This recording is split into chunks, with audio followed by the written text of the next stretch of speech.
Welcome to Human Monsters.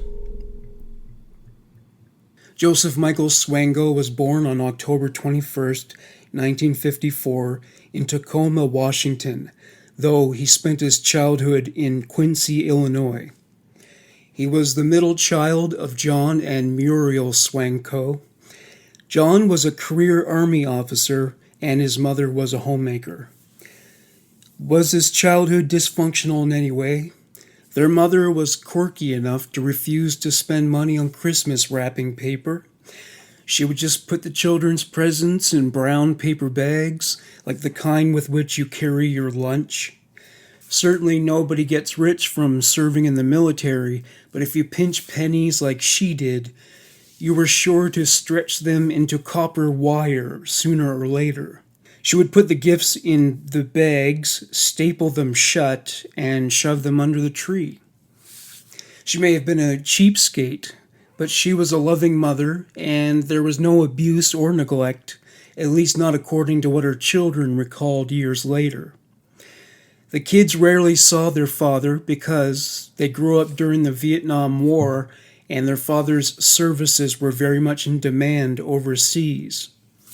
It was a very unpopular war, and John Swango was deeply hurt by the reception he received when he was back home, so much so that he developed a drinking problem.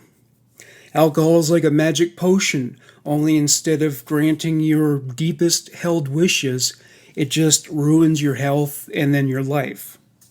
Add depression and PTSD to the mix, and you have a man who couldn't function as a father and husband anymore. Young Michael Swango was soon a child of a broken home once his parents separated and then divorced. His relationship with his father didn't change much since he didn't come around much at this point either. Michael was reported as being clingy with his mother. In fact, he was a mother's boy through and through, and he would do anything to win her approval. He became driven to make her proud. Michael Swango was valedictorian of his graduating class of 1972. He was popular and well-adjusted, far from the kind of person who you would expect to drift from town to town, committing one heinous murder after the last. He was easy to get along with and seldom, if ever, ran into conflict with teachers and students. He had even been elected class president. After graduating high school, Michael Swango attended classes at Millikan University in Decatur, Illinois. His grade point average and SAT scores made him a shoo-in for any school, but he chose to stay close to home. It was about this time that Swango's mental health became unstable. The young man, who was once known for being perky and approachable, began to experience mood swings. His psyche took a major hit in his sophomore year of college. His first serious girlfriend broke up with him, and he took it hard. His friends from that time said that everything about him changed, from his demeanor to the way he dressed. He went from wearing khakis and polo shirts to wearing army surplus military garb. It was a very bold and contrary move to be pro-military in the early 1970s, a time when the Vietnam War was still being fought and was exceedingly unpopular on college campuses in America. There sure weren't a lot of people thanking veterans for their service at that time. If he did it to be contrary, he took it a step further by enlisting in the Marines. Swango was successful in the Marines, even earning the rank of sharpshooter for his abilities as a marksman. Information about his time in the military is scant, but he is known to have trained in St. Louis and been transferred to Camp Lejeune in North Carolina. He received an honorable discharge in 1976. He received medals like the Meritorious Mast and the Defense Service Medal. He never set foot on the battlefield, and the reason for his departure remains unknown. When he left the service, Michael resumed his studies, this time at Quincy University in Illinois. His conduct and wardrobe were holdovers from the Marines, which didn't exactly endear him to his fellow alumni. He lied to the university about his service record in the military, claiming to have received the Bronze Star and Purple Heart. They must have taken him at his word, for he was accepted based on his academic history. His GPA was 3.89, uncommonly high in comparison to the rest of the student body. He chose to major in biology and chemistry. He did this in the interest of eventually attending medical school. During his time at Quincy U, Michael Swango wasn't very socially active. While his peers were drinking beer by the gallon and spreading STDs, he devoted his late nights to the chemistry lab, where he conducted research and experiments. He was especially focused on ricin. If you haven't heard it mentioned in Breaking Bad, ricin is a poison. It can be administered undetected due to its lack of flavor and odor. It is produced within the seeds of the castor oil plant. It is so potent as a poison that all it takes is 1 milligram per kilogram of body weight to kill someone. Michael Swango graduated from Quincy University in 1979. As usual, he was an academic star.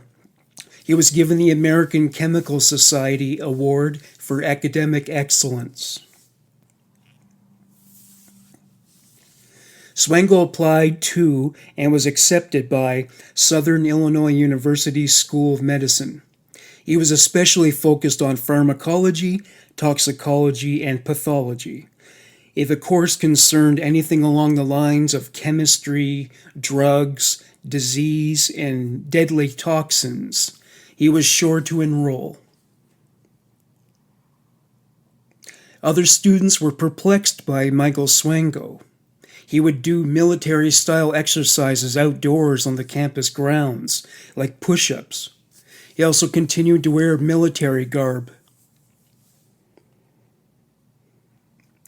What set Michael Swango apart from his peers in a way that was less easy to turn away from was his way of dissecting corpses during medical labs. Typically, students made clean incisions and removed organs gingerly. Michael Swango just made a mess of the bodies. There was so much blood and gore that it looked as though he tore into the cadaver with a chainsaw. He turned the medical lab into a slaughterhouse.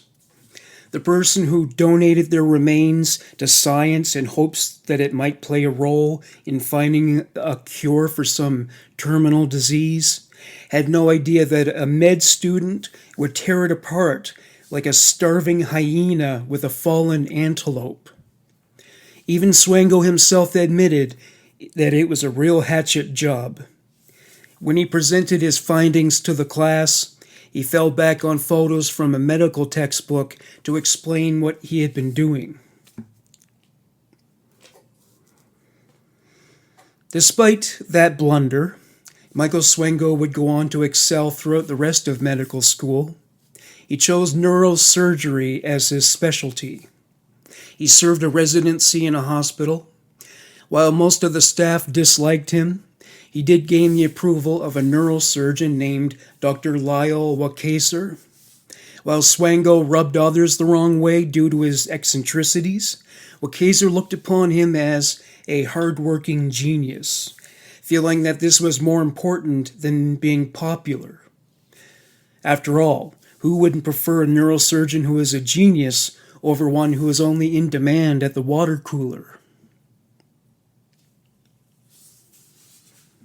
However, the hospital's staff began to notice something concerning. More patients were dying while receiving treatments from Swango than with other physicians. Inspired by Swango's humorless affect and his militaristic conduct, other residents referred to him as Double O Swango, a reference to the James Bond films. While impressing his family during his father's funeral in January 1982 with his news that he was on the cusp of becoming a neurosurgeon, the truth was not quite so illustrious back at the hospital. As he was on his way to finishing his observation course in OBGYN studies, it came to light that he had been falsifying his history and physical reports. Doctors spend a great deal of their time documenting the treatment of their patients, and both accuracy and integrity are of vital importance. He was reported to have gone into patients' rooms for about 10 minutes and then filing reports for between 30 to 40 minutes. When the experienced staff doctors read his reports, they found that all the material documented was fabricated. This was serious. A doctor's report is a legal document, and this was enough to get him expelled. Michael Swango's eligibility for licensing was examined by a hearing. There was one vote cast against him being expelled from medical school, and that was all it took. He got away with it. Swango would go on to study at Ohio State University Medical Center in 1983. The school would issue him a grant to study neurosurgery after serving a year-long internship in general surgery. Before long, many of the patients in Michael Swango's care died or became gravely ill. Nurses reported that there was more than the usual amount of code blues. One patient named Ruth Barrick was brought in after suffering a head trauma on January 17th due to a fall. She experienced cerebral hematoma, though her condition was soon stabilized. However, on January 31st, her condition rapidly deteriorated. This, despite having communicated well and eaten her breakfast, both reported by a nurse as being indicative of an improvement in her cognitive condition. In the middle of checking up on the patient, Dr. Swango appeared and told her he needed to check up on Ms. Barrick. When the nurse returned, Ms. Barrick was blue, and her breathing was shallow and labored. She ordered a code blue. Swango was one of the first attending physicians to respond. Ms. Barrick's condition was stabilized, and she was transferred to the intensive care unit to recover. Ms. Barrick's recovery was going well until February 6th, when a nurse discovered that one of her IVs was malfunctioning. She called for a doctor to assist her. The doctor that showed up was Dr. Swango. The nurse left so he could attend to the matter. One nurse stopped by to see if Swango needed any assistance. He said no. She saw that he was using syringes she didn't recognize. He told her he wished to treat Ms. Barrick undisturbed, so the nurse left. A few more minutes later, Dr. Swango left, and the nurse checked on Ms. Barrick. She was struggling to breathe and had a heart attack. She ordered a code blue. Dr. Swango didn't participate in the treatment, but he made sure to witness the life-saving procedure. He did nothing more than criticize the way the nurse performed CPR. As she performed mouth-to-mouth resuscitation, he said to her, "That is so disgusting." He was smirking at her. The nurse yelled at him, "You jerk." His shit-eating grin persisted as other doctors rushed into the room to save Ms. Barrick's life. He disappeared as they did so, with little concern for the fate of the patient. Her fate brought her to the cemetery gates a few hours later. The cause of death documented at that time was cerebrovascular accident. The notion that what happened was an accident didn't convince the attending nurses. In fact, they were sure that Dr. Swango was at fault, though they couldn't prove it just yet. The head of nursing, Amy Moore, had some of the same suspicions. For instance, one patient was struggling to breathe, and Swango refused to administer a respiratory device.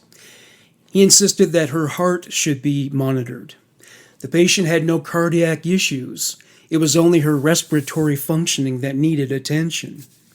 The head nurse actually had to physically separate Swango from the equipment so she could hook up a ventilator to the patient.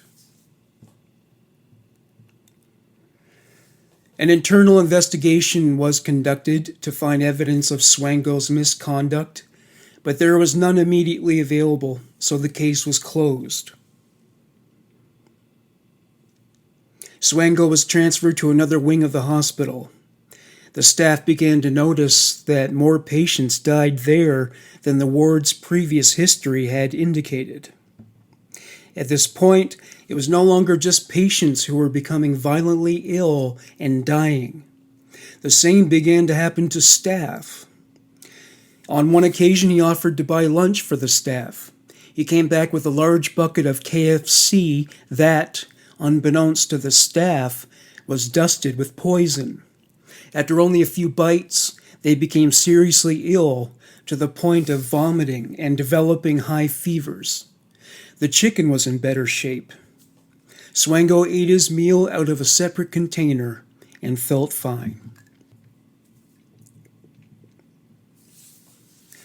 Though there was still no concrete evidence of wrongdoing on Swango's part, the Ohio Medical Center decided against letting him finish his residency in the hospital. It didn't stop Swango from receiving his license to practice medicine, however, which was issued in September 1984. Swango moved back to Quincy in search of employment opportunities. He told his family the reason he left his position at the previous hospital was that he didn't get along with the staff. His new position was a significant step downward, an EMT for an ambulance company based in a medical facility called Blessing Hospital. Swango enjoyed the high-stakes work of being dispatched to the scenes of accidents and other medical emergencies. The position includes exposure to horrific injuries, including disembowelment. Swango's colleagues found that he enjoyed the position a little too much. A man named Mark Christovsik was disturbed by how much enthusiasm Swango showed when confronted with a fatality. He became excited and even exhilarated when seeing a dead body. On one occasion, he said to Mark, "Wasn't that great?" He said similar things to other EMTs. He further disturbed them when he brought with him to work a document he called his scrapbook. It contained a collection of newspaper articles and photos describing and displaying natural disasters, crime scenes, traffic accidents, and other images of destruction and gore. Michael Swango's brain was a museum of the macabre. Many EMTs struggle with PTSD due to the disturbing experiences they have on the job.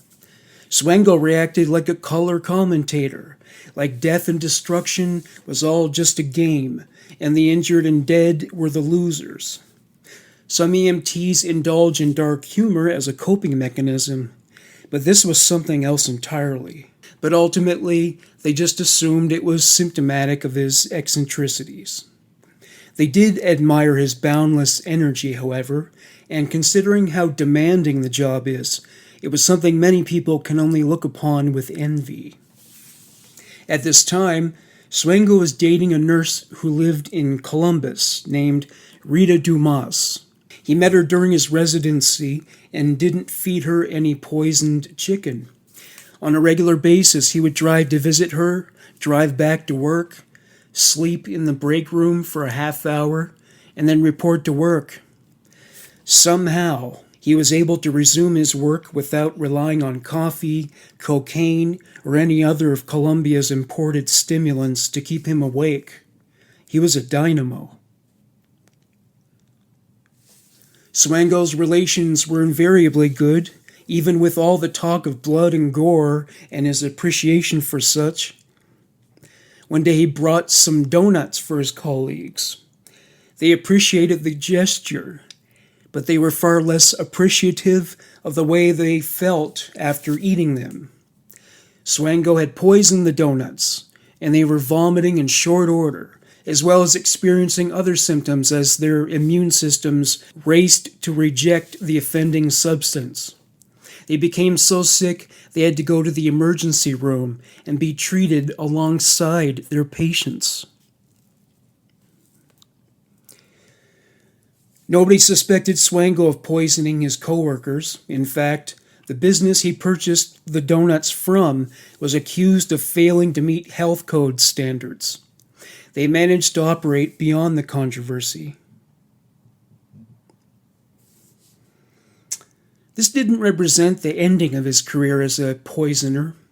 He put poison in soft drinks before handing them to coworkers.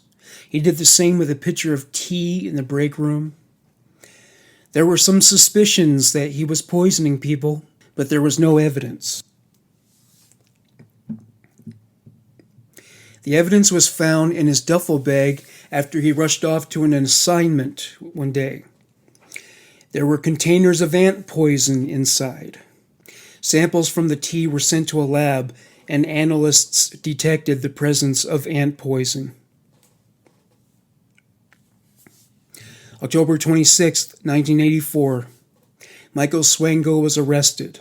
He was charged with aggravated battery by means of poison. While Swango was in custody, police searched his apartment and found a veritable laboratory of poisons. He was a mad scientist on the hunt for a lethal cocktail that would dispatch its victim to the grave. Ricin and arsenic were among the poisons. Also found were several firearms, including a shotgun and several pistols. There was also some interesting reading material, such as a tome called The Book of Ceremonial Magic and The Modern Witch's Spell. He also owned a copy of the Necronomicon. He hadn't just read or leafed through these books. They were dog-eared, and he took copious notes. He jotted down witchcraft spells as if they were recipes from the joy of cooking. April 22nd, 1985. Michael Swango's trial began. He entered a plea of not guilty. Swango waived his right to a trial by jury and opted to present himself before a judge. Many people testified in support of him, like family, friends, and his girlfriend. The problem was, his EMT colleagues turned up to testify against him. They mentioned how preoccupied with violence, gore, and death Swango was. However, having a disturbing predilection for violent imagery is not a crime in America. As far as using the presence of ant poison against Swango went, an exterminator had a look at Swango's apartment and found the presence of ants, thereby buttressing the defense's assertion that Swango really did have a problem with ants as pests. One hole in this argument, however, was the fact that the ants found in Swango's apartment were usually found in Florida, as opposed to the Midwest. Swango's mother moved to Florida, and her home was infested by that type of ant. So there was some merit to that argument. May 2nd. The judge returned with his verdict.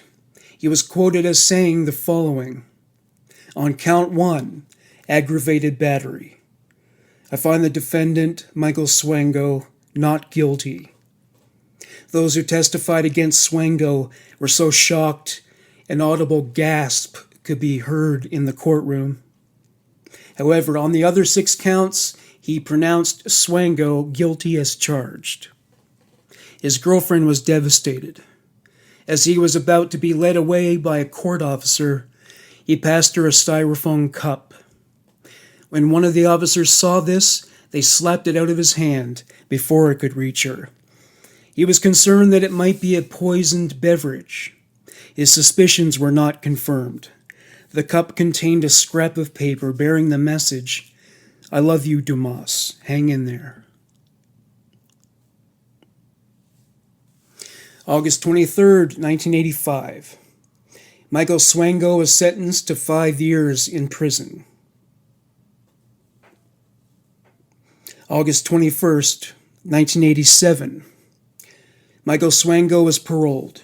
He was to be monitored on probation for a year.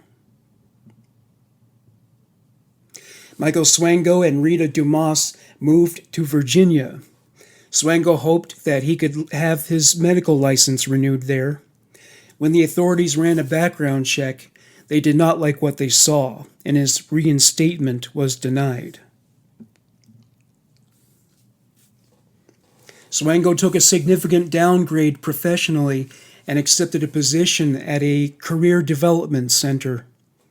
Some things never change. Some of Swango's colleagues at the Career Development Center began to fall ill. He also disturbed them with his catalog of death and gore and enthusiasm for both. Swango finally wore out his welcome when he converted a basement room into a living space for himself. Eventually it became abundantly clear to him that he was no longer welcome there, and he left in May 1989. After leaving, one of his colleagues contacted the police about Swango's strange behavior and the unexplained illnesses that hadn't occurred before his arrival. An investigation was launched. The case even received some media focus, like in the Columbus Dispatch. The investigation didn't unearth any evidence to charge Swango, but the pressure of becoming a target for negative attention in the media led to him changing his name to David Jackson Adams. He married Rita that year, so he was shedding many skins in his effort to begin a new life. January 1991. Courtship had proven to be a more comfortable situation for the couple, and after about 2 years of legal matrimony, they could barely stand each other and pursued a divorce.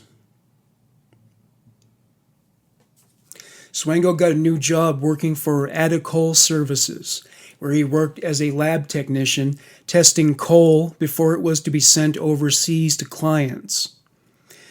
It went well at first, with Swango being a personal favorite of the company's president. However, eventually his behavior on the job assumed the same old patterns. His colleagues began to experience severe illness. Following the conclusion of his divorce, Swango moved to Ohio. He applied for a position at the Ohio Valley Medical Center. In his application, he lied and said his license to practice medicine was suspended because he got into a fight at a restaurant. He also played the victim card, claiming the judge was too heavy-handed and gave him an excessive sentence. He even drafted a letter he alleged was written by the governor of Virginia, which stated that his complete rights as a citizen would be restored. The leading official of this organization, Dr. Schultz, took pity on him and was eager to give him a second chance. Schultz had a change of heart when he looked into Swango's background. He consulted the Quincy police about him and learned the truth. He suspended his application. He also notified the authorities that he had committed forgery. A prosecutor was building a case on him, but Swango left before a warrant for his arrest could be issued. Swango applied to the University of South Dakota with the same forged documents. That same year, 1991, Swango met a young nurse named Kristen Kinney. She was engaged to a doctor at the time, but the attention and charm with which Swango bombarded her had captured her heart. Though the doctor undeniably would have offered a more comfortable lifestyle from a financial standpoint, she ultimately felt that Swango had more to offer as a human being, so she broke off the engagement and pursued a relationship with Swango. Her parents met him and were concerned that he described his history with gaps for certain years, and that he was mostly tight-lipped about family. He was having dinner with his future in-laws, and he didn't want them to know he poisoned his coworkers. And his mother was in an assisted living facility because she never recovered from his conviction. Regardless, the couple was scheduled to marry in May 1992. Of these plans, Kristen's mother said, "This is either the most wonderful thing in the world for Kristen, or he's some kind of nut." 1992 was the year when Michael Swango turned a new leaf. He got married a second time, and he was approved for a residency at the University of South Dakota. He and Kristen moved to Sioux Falls and were hired by Royal C. Johnson Veterans Memorial Hospital. Kristen was hired to work in the intensive care unit. Michael was hired to serve as a doctor in the same unit. Eventually, Swango would complete his residency there and be transferred to other areas of the hospital. His performance as a physician was greatly improved. He did everything by the book, no fudging of the records, no poisoning of patients or his coworkers. Everything was on the up and up. Swango became a little too confident in himself, for he sent an application to the American Medical Association. He soon realized it was a mistake, but it was too late to back out. They looked into his background and discovered his criminal record. They soon contacted the administration at Royal C. Johnson Veterans Memorial Hospital. The facility's administration decided to take action after Thanksgiving. They wouldn't have to wait that long, for a segment about Swango aired on the Discovery Channel's docuseries Justice Files. Many members of the hospital staff saw the program and grew concerned. One Dr. Anthony Salem soon revoked Swango's access to the pharmacy. He also went as far as to terminate his residency. He told him not to show up for his next shift, but told him he wanted to meet with him the next day at 2 p.m. Swango played dumb about the allegations, even when Salem presented the Justice Files segment on the VCR television. Swango claimed he knew nothing about any investigation, and that his conviction was a miscarriage of justice led by a judge and prosecutor who were biased against him. Swango was ordered to tender his resignation by December 4th, 1992. As Swango began to make plans to live and work overseas, Kristen was so rattled by the situation, she turned to alcohol and Prozac to self-medicate. The media focus was so strong that paparazzi types were ambushing them in public constantly. At one point, she began to wonder if Swango was slipping something into her drinks, for she began to experience intense headaches, which were not a part of her medical history. She would soon learn that some of the symptoms were experienced by Swango's victims. In February 1993, she was found walking down the street with no clothes on. She was picked up by police and taken to the psych ward. She was stabilized and released after 4 days. She continued to complain of headaches and the problems her engagement to Swango had been causing her. At one point, she couldn't take it anymore and moved back in with her parents in Virginia. April 23, 1993. Kristen's mother was dismayed one day to answer her door and find Kristen standing arm in arm with Michael Swango. During his time in Virginia, Swango sent out applications for medical positions. He was offered a psychiatric position at the State University of New York at Stony Brook on Long Island. He hoped that he could have a career without his history catching up with him. He was called in for an interview. He was honest about having served time in jail, but not about the reasons why. The administration's perfunctory examination of his references didn't unearth any other red flags, so he was hired on June 1st, 1993. July 1st, 1993. Michael Swango began his residency. One of his first patients was a man named Dominic Buffalino.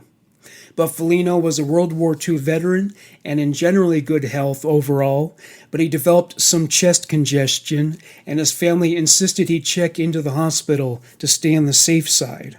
Michael Swango treated Buffalino as one of his first patients, though he decided to identify himself to his patients by an alias, Dr. Kirk, an homage to Captain Kirk. Swango was a longtime Star Trek fan. He hoped that by identifying with his moniker, he might keep the media and public off his tail. Dominic's wife Teresa met Swango, and his bedside manner impressed her. She remembered him as being pleasant and reassuring. The next time they spoke, Swango didn't come across as nearly as reassuring as he was the first time. He said to her coldly, "I'm sorry to inform you that your husband is dead." As she struggled to process this information, he said to her, "Stay on the phone, don't hang up, talk to me." Ms. Buffalino wasn't the only woman to receive tragic news concerning a loved one with ties to Michael Swango. Kristen's parents received word that Kristen was found slumped up against a tree. She was dead. From what the authorities could tell, she had committed suicide. It wasn't always easy to tell such a thing, but Kristen kept a journal, and within its pages she documented her troubles and her psychological decline. She wrote this message to her parents: "I love you both so much. I just didn't want to be here anymore. Just found day-to-day living a constant struggle with my thoughts. I'd say I'm sorry, but I'm not. I feel that sense of peace of mind I've been looking for. It's nice. I'll be seeing you." September 29th, 1993. A man named Baron Harris checked into Stony Brook. He was 60 years old and stricken with pneumonia, though he was otherwise healthy. The Harris family met Dr. Swango, the attending physician, and they were pleased with his bedside manner. He patiently listened to their concerns, something most doctors were polite about, but also very antsy about attending to their other patients. A few days later, Baron's wife paid a visit to his bed and found him unconscious, unresponsive, and hooked up to a respirator. This time around, Swango wasn't as reassuring. He simply said, in a narcissistic flourish, "I hope it's nothing I did." He got into an argument with her, insisting they would do her husband no favors by keeping him alive. He said, "He's in a coma, and I know he's not coming out of it. He's already suffering brain damage." He then proceeded to essentially bully her into signing a death warrant and a do not resuscitate order. Kristen's mother began talking with one of Kristen's co-workers. This set off a chain of events that eventually led to Swango's then-current employers finding out about his history of poisoning co-workers. Swango tried to convince his employer to be lenient with him, but his boss told him the best thing he could do for his career would be to practice in a place that is desperate for doctors, like some place in the third world. One suggestion was the organization Doctors Without Borders. Though most physicians have noble reasons for practicing under the umbrella of this charity, many of them were like Swango in that they had sketchy histories but were looking for work. After all, there was always a dearth of qualified physicians in the Third World. At that point, Swango was blacklisted from every hospital in America, so Doctors Without Borders emerged as an attractive option. February 1994. The FBI had been on the hunt for Swango, and they tracked him down in Atlanta, where he was working in a wastewater plant. They feared he might poison the city's water supply, so they reacted with urgency. After they informed the plant's management about Swango's criminal history, he was terminated on July 22, 1994. The Bureau was not able to arrest Swango at that time, however. October 27, 1994. A warrant had been issued for Michael Swango's arrest. By then they were too late. He had left America for Zimbabwe to practice medicine. November 1994. Psychophysician Dr. Michael Swango arrived and settled in Zimbabwe. He was hired through an agency called Options. The director, a man named Christopher Zashiri, was very impressed with Swango's credentials. However, as he observed Swango as he went about his rounds, some developments concerned Zashiri. For instance, Swango always seemed unprepared, often to the extent that would be expected of a rookie fresh out of medical school. The reason for this was that Swango's residencies were always cut short, and so he hadn't gotten the requisite amount of experience that a physician needs to completely familiarize themselves with the position. Zashiri came up with a solution. Swango would gain the experience while serving as an intern at Mpilo Hospital in a city called Bulawayo. AIDS had become an epidemic in Africa, and the caseload left medical staff overwhelmed. After serving the internship, Swango was transferred to Maneme Mission. His pleasant bedside manner and inexhaustible stores of energy were assets for him, the staff, and the patients. However, just like at other facilities where he worked as a physician, patients began to disappear more than usual. The first such victim was a woman named Rhoda Mklamvana. She died almost instantly after a visit from Dr. Swango. He responded immediately upon hearing of her death and prepared her death certificate before rigor mortis took effect. Ms. Mklamvana presented with some minor burns. It was puzzling to the staff and administration that she would just die, given the circumstances. A similar case was that of Kaneas Mzazewa. Swango woke Kaneas while he was sleeping and gave him an injection. The injection soon paralyzed the man. Just as his lungs were shutting down, he managed to hiss out the words, "Dr. Mike gave me an injection." Swango was present at the time, as well as some other staff members.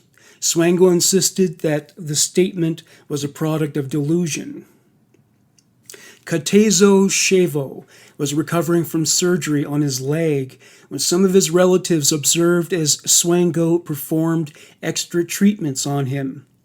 Swango insisted on privacy and drew a curtain around Shevo's bed. Whatever the treatment consisted of, it caused Shevo to scream and cry out. These vocalizations were described by witnesses as being akin to that of a wild animal. Following this, Swango rushed out of the curtain without saying a word. When Shevo's relatives returned to his bedside, he was still crying out in pain.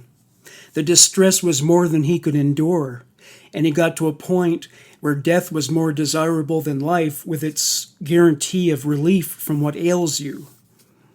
He said to his relatives, "We won't go home together because I'm going to die. The doctor has injected me with something, and I think I am going to die. I won't get home. I am going to die." Minutes later, Katezo Shevo was dead. The next day, a farmer named Philemon Shipoko checked into the facility. At night, while he was sleeping with his wife, Yudzirai dozing in a chair nearby. She only woke when Dr. Swango came into the room and tweaked Philemon's IV. Moments later, a nurse shook Yudzirai awake and said, "Did anyone tell you your husband is dead?" Virginia Sabanda checked into the maternity ward with a baby primed to make its debut in the world. Dr. Swango was assigned the task of evaluating the state of her pregnancy. She was found to be dilating, and her labor was progressing as expected. He told her he didn't expect any complications. Hours after this assessment, Swango returned and injected some kind of pink liquid into Sabanda's IV. Virginia noticed that he was administering the injection in haste, like he was careful to hide it from the nurses. Soon after the injection, Virginia felt a sharp pain in her abdomen, and the fetus began to flail around inside her. A severe fever overtook her. The heat was so intense, she called to the nurses and begged for icy cold water. The nurses covered her in cold compresses. Once Virginia was calm, the nurses asked her what caused her distress. She told them Dr. Mike, as many patients called him, gave her an injection which appeared to spearhead the reaction. The staff's conversations began to bubble with gossip, as it seemed that any patient who was treated by Dr. Swango, regardless of their condition, was sure to die shortly thereafter. He did have one defender, a nurse's aide named Edith Ngawenya. She would point out that he sacrificed a lot to move to Zimbabwe to practice medicine. He could have made a lot more money in America compared to the pittance he was earning in Zimbabwe. No good deed goes unpunished, and this principle was embodied when Edith developed a mysterious illness and died just days later. July 20th, 1995. 35-year-old Margaret Zoe had had a full-term miscarriage and was admitted to Maneme Mission for treatment. She was given some medication, including for pain, and the fetal remains were removed from her womb. There were no complications during the procedure, but she was found dead later the same day. It was puzzling to the staff, given her age and the clean bill of health with which she had presented, aside from her miscarriage. A nurse informed Dr. Zashiri that Dr. Mike injected Margaret with something. He was told that there were similar incidents with Virginia Sabanda and Kaneas Mezaziwa. Kaneas said, "I do not understand what happened, but I nearly lost my life." He told Dr. Zashiri that he was terrified of Swango and was worried he would return to finish the job of killing him. To allay the man's anxieties, Zashiri had him transferred to the Mazume Mission Hospital. Dr. Zashiri contacted Dr. David Dakoma, the superintendent of that region's medical clinics, and told him what was happening. The police were contacted, and an investigation was launched. The police were issued a search warrant for Swango's living quarters. The most notable items they found on the premises were a stockpile of pharmaceuticals, syringes, and vials containing a diverse selection of chemicals. Following the search, Dr. Dakoma told Swango his license to practice medicine in Zimbabwe was suspended temporarily until he was cleared in the investigation.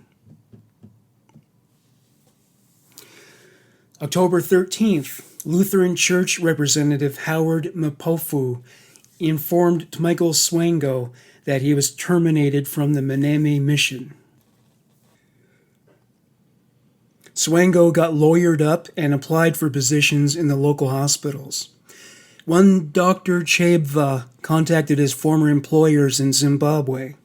He did not get a recommendation, but he also didn't get an explanation since it was under investigation.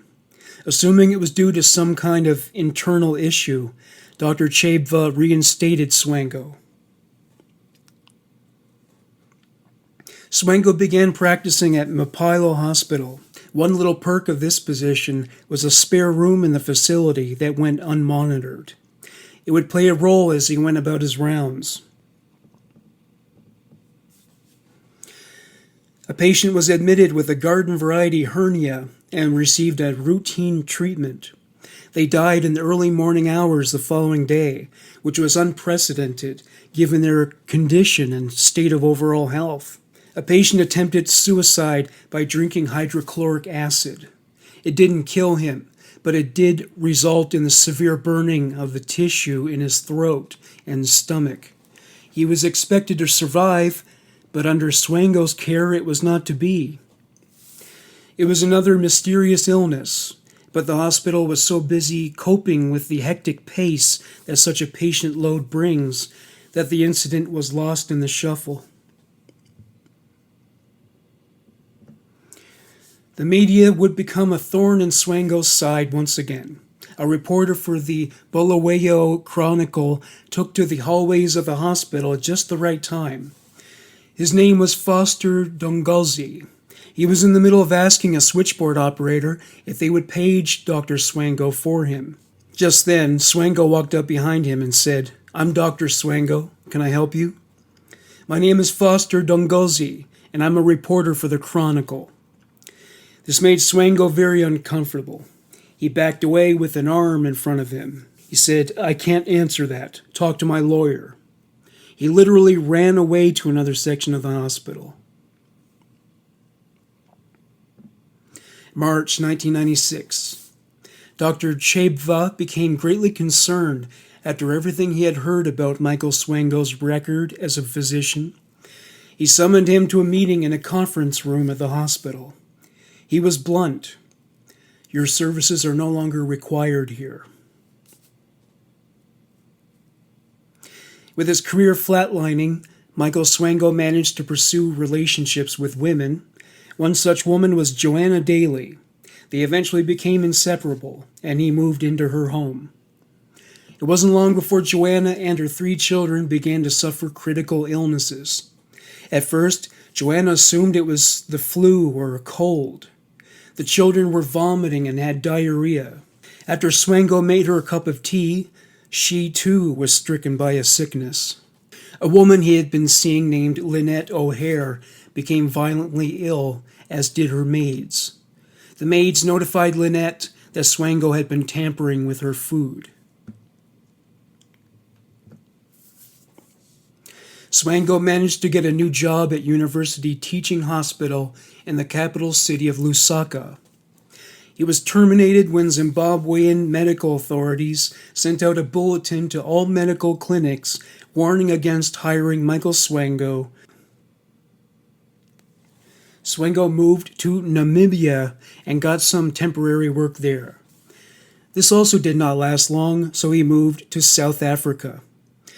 There was an agency there that connected him to a client in Saudi Arabia. He was hired to work at the Royal Hospital in Dhahran.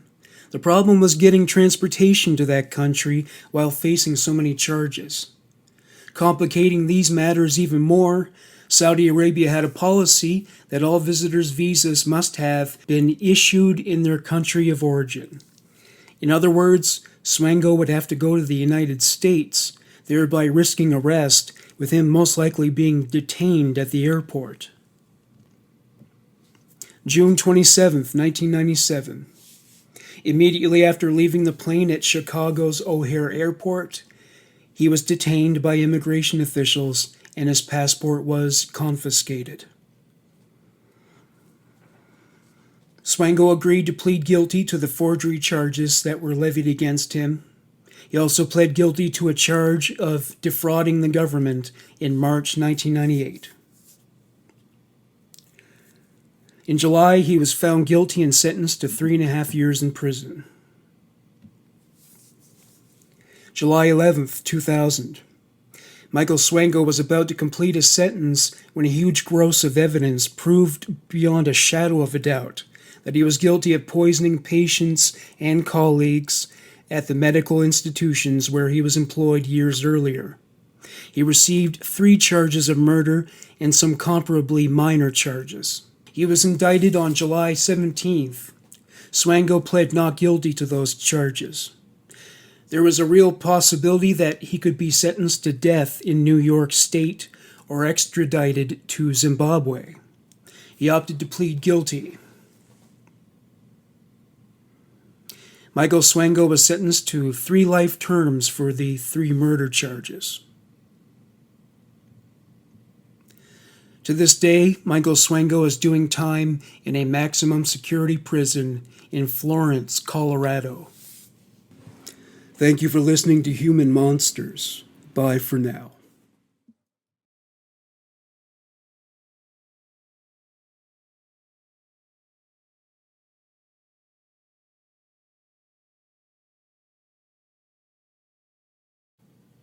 Swango got lawyered up and applied for positions in the local hospitals.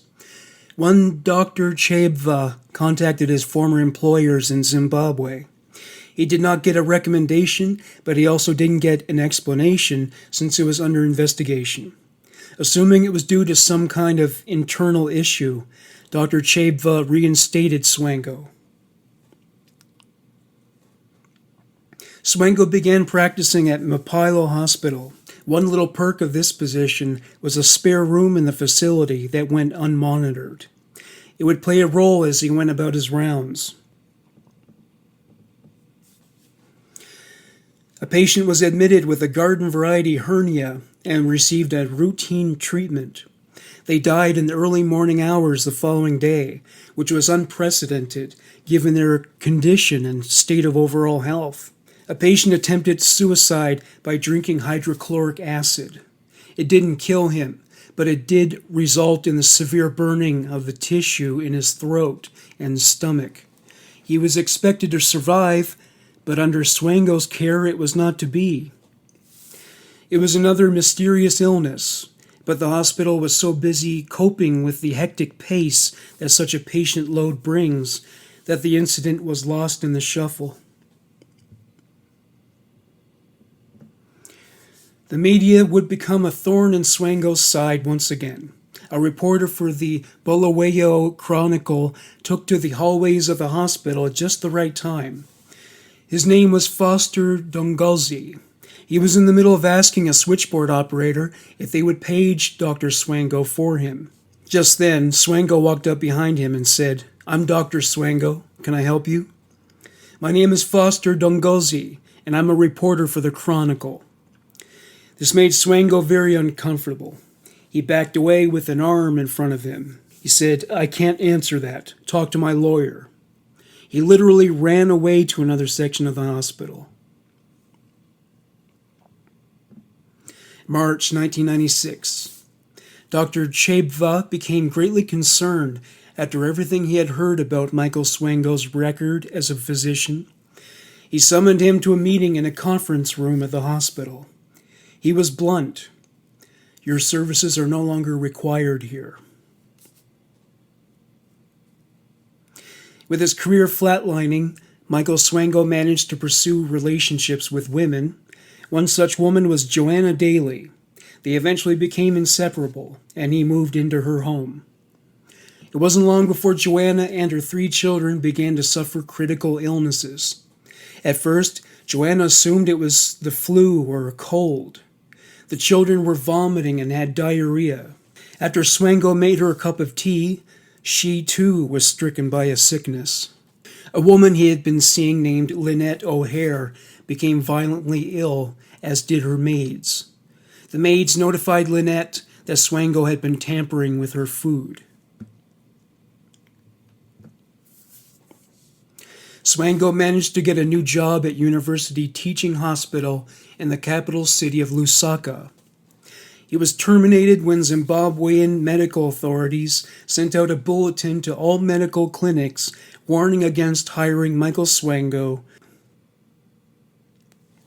Swango moved to Namibia and got some temporary work there. This also did not last long, so he moved to South Africa. There was an agency there that connected him to a client in Saudi Arabia. He was hired to work at the Royal Hospital in Dharan. The problem was getting transportation to that country while facing so many charges. Complicating these matters even more, Saudi Arabia had a policy that all visitors' visas must have been issued in their country of origin. In other words, Swango would have to go to the United States, thereby risking arrest, with him most likely being detained at the airport. June 27, 1997. Immediately after leaving the plane at Chicago's O'Hare Airport, he was detained by immigration officials and his passport was confiscated. Swango agreed to plead guilty to the forgery charges that were levied against him. He also pled guilty to a charge of defrauding the government in March 1998. In July, he was found guilty and sentenced to 3.5 years in prison. July 11th, 2000. Michael Swango was about to complete his sentence when a huge gross of evidence proved beyond a shadow of a doubt that he was guilty of poisoning patients and colleagues at the medical institutions where he was employed years earlier. He received 3 charges of murder and some comparably minor charges. He was indicted on July 17th. Swango pled not guilty to those charges. There was a real possibility that he could be sentenced to death in New York State or extradited to Zimbabwe. He opted to plead guilty. Michael Swango was sentenced to 3 life terms for the 3 murder charges. To this day, Michael Swango is doing time in a maximum security prison in Florence, Colorado. Thank you for listening to Human Monsters. Bye for now.